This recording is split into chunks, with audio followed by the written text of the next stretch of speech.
When we talk about French football, the first thing that comes to most people's minds is Paris Saint-Germain and their sovereign wealth. However, that's just the tip of the iceberg, as a lot of French clubs are in a state of limbo, battling for their existence and financial stability almost every single year. And hence you'll find a lot of French clubs, even the top and more historical ones, on the brink quite regularly. Bordeaux were about to face the X last year, but miraculously survived. However, FC Sochaux, one of the first professional clubs in France, will not face the same fate, as they have been sent down to the 5th division due to a financial crisis and are on the verge of being wiped out from existence.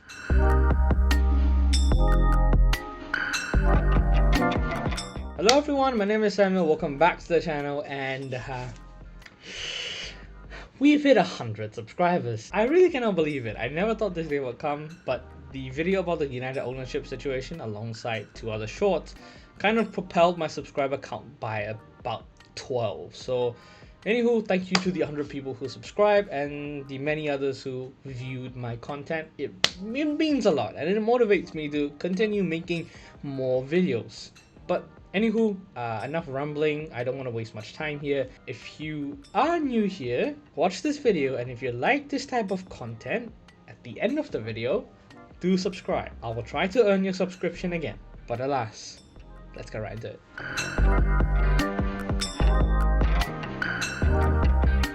To understand the significance of Sochaux in French football history, we have to go back all the way to 1928, when Sochaux was formed by Jean-Pierre Pigeot. Yeah, that same Pigeot. Jean-Pierre was one of the directors at the French car manufacturing company and founded the club as a leisure activity for the employees. However, it only took 1 year on, in 1929, for him to start advocating for professionalism in football, and even started paying the players, separate to what they were earning at Pigeot. This doesn't seem like much, but you gotta remember that this was strictly forbidden in France at the time because football wasn't a profession. However, this kickstarted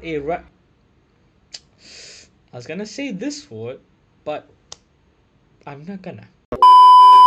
So it kickstarted an operation which led to them finally founding a French football league in 1932, just 3 years later.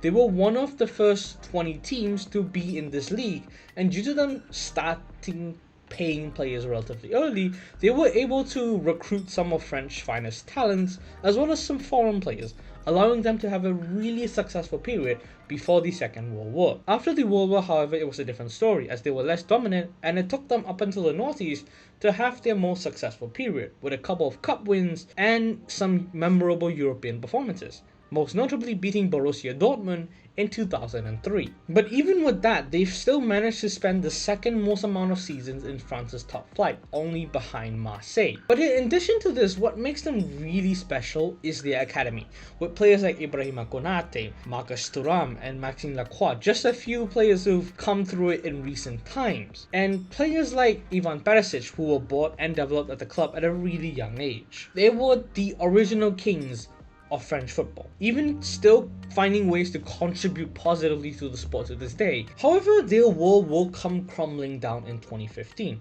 when Pigeot finally let them go.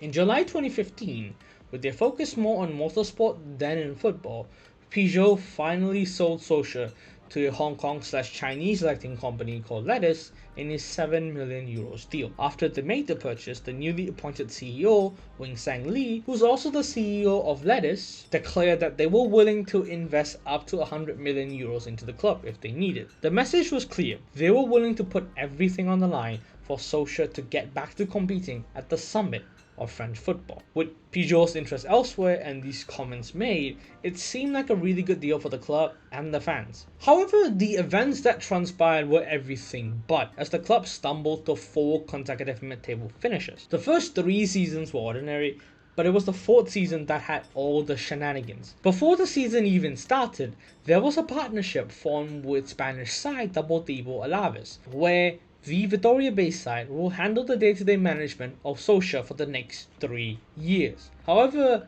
that agreement just lasted a few months. They eventually will go on to finish that season in 16th place, just slightly above the relegation zone.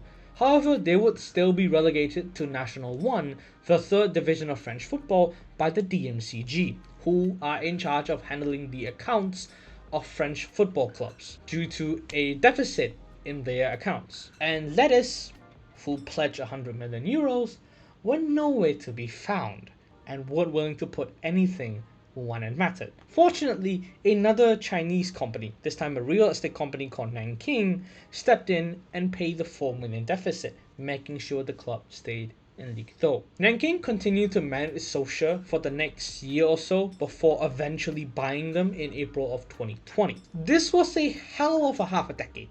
A lot of stuff happened, but to digest everything, we have to dial it back a bit. Who actually are Ledus?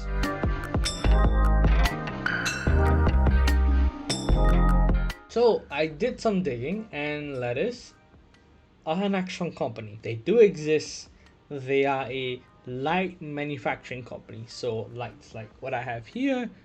Actually, you can't see this. So lights you have in your home, lamps, those little light thingies that you put on batteries that turns off. Why the f am I advertising for Ledus?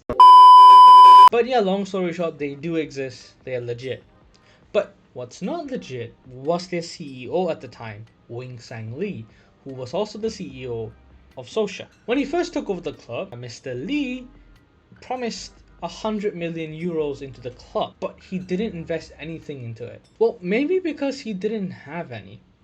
Because in early 2018, he resigned as the CEO of TechPro, which was the parent company of Ledus, and in turn also resigned as the CEO of Ledus due to personal reasons, and less than a month later was declared bankrupt by the Hong Kong High Court of Justice.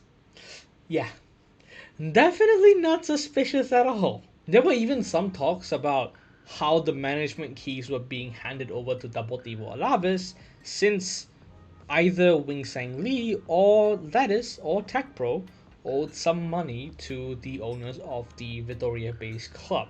But unfortunately, I really couldn't find any tangible evidence that supports those claims. But the plan was clear from the owners of the Vitoria-based club. They were looking to ease their teeth into Sochaux for the first 3 years, and then buy the club of Ledus, and then add them to the empire as Alaves' second club. Multi-club owners was starting to become a thing, with the City Football Group and the Red Bull clubs being the most prominent, even though the latter are not technically under the same roof. Like, come on, don't kid yourself, guys. But fortunately for the fans, it didn't come to pass, and the agreement just broke off after a few months. Now we fast forward to the end of that season, where the incident with DMCG occurred and they were relegated. So they needed 4 million to balance their accounts, and they needed 4 million from outside. And the owners, Ledus or TechPro, weren't willing to put anything in. Well, if the CEO of the company is bankrupt, it's natural that you're not going to get anything from them. So they needed investment from somewhere else, outside. And fortunately, Nenking came in and loaned the money to TechPro to pay off the debt. With a catch. The catch is, if they don't pay back the money by the end of that season, well, next season, since it's the end of 1920, Nenking will officially take over Sochaux from Ledus. And that is exactly what happened. And that ended a half a decade reign of terror from the Hong Kong-based group. And with Nenking at the helm, they were looking at brighter things.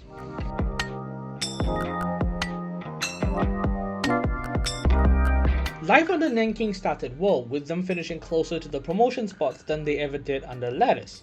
Like, their finishes are now single digits instead of double digits. That's progress. And for the fans, it seems like this was the light at the end of the tunnel they always hoped for. But it turns out, it was just a hole on the floor that leads to a lava pit, as another finding from the DMCG came at the end of last season for a deficit of 10 million euros, 2.5 times worse than the last one. If not paid, they will be relegated, not to the 3rd division, not to the 4th division, but the 5th division, National 3, losing their professional status and filing for bankruptcy at the same time. However, Nenking have already thrown the towel and have already declared that they're not willing to put any money in to save them, and this is where we are today. A pioneer of French football on the brink unless a buyer comes in and saves them. This is a city of merely 4,000 people put on the map due to its football, and the locals hold this club dear to their hearts. And I hope for their sake that someone outside can come in swiftly, pay off the 10 million euros and take over this club, because French football as we know it would not exist without these people, and we can't lose a club like this. And even on the off chance that they get banished from reality, Sochaux will never die. Hello everyone, it's Emil from the future here, as you could tell by the lack of a jacket because it's in the laundry basket and the change of clothes. And the reason this is the case is because the original outro I recorded, the audio file was corrupted and I never really checked until I realized that it is actually corrupted. So we are recording it again. Yeah, thank you all for watching, and it's a bit like the Southend video, this one. I really enjoyed learning about the club, and I kind of feel guilty about it because I feel like I'm just taking content out of people's miseries, but I'm really not. This is a way for me to learn about these clubs and what's actually happening, and I guess it's a 2-in-1 type of thing. I am learning about the club and making content in the process. But yeah, hopefully if you didn't know about Sochaux's situation, I hope this video educated you in some capacity, and that's really about it. And if you like this type of content, which I try to do on the regular, I will link some stuff to my Manchester United sale process video, the Southend videos, the videos I actually am proud of. You can go and give that a watch, and if you like this type of content, again, do give it a like, click subscribe, turn on the post notification, all that good stuff. And I'll see you whenever I see you again, because my university starts again in 2 weeks. I won't have this much time anymore. And yeah, take care. See ya.